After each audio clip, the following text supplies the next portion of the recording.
Salut tout le monde et bienvenue sur Wacky Journaux sur ma chaîne. Aujourd'hui, je vais vous raconter une histoire un peu folle qui m'est arrivée il y a quelques années, une aventure que je n'oublierai jamais.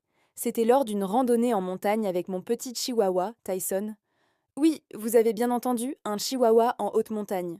On me disait toujours qu'un si petit chien n'était pas fait pour ça, mais Tyson avait plus d'énergie que n'importe quel grand chien que je connaissais.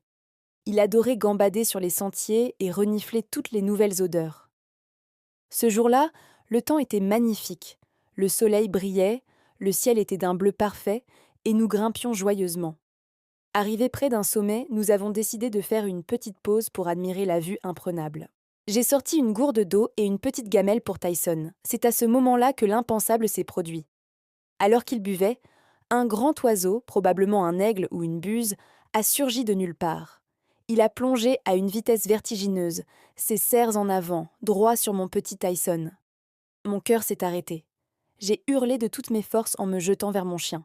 Je ne sais pas si c'est mon cri ou mon mouvement brusque qui a surpris l'oiseau, mais il a changé de trajectoire à la dernière seconde, effleurant à peine le dos de Tyson avant de reprendre de l'altitude et de disparaître derrière la crête.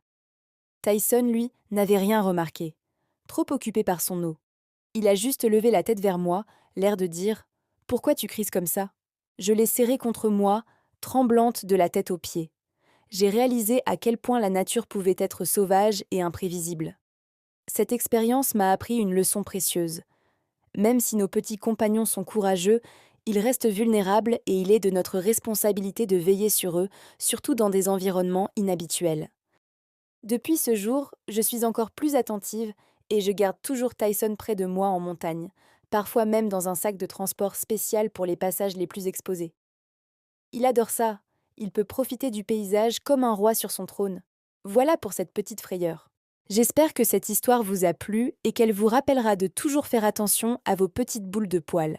Si vous avez aussi des histoires incroyables avec vos animaux, n'hésitez pas à les partager dans les commentaires, j'adorerais les lire. N'oubliez pas de vous abonner pour plus d'aventures et on se dit à très bientôt pour une nouvelle vidéo. Ciao!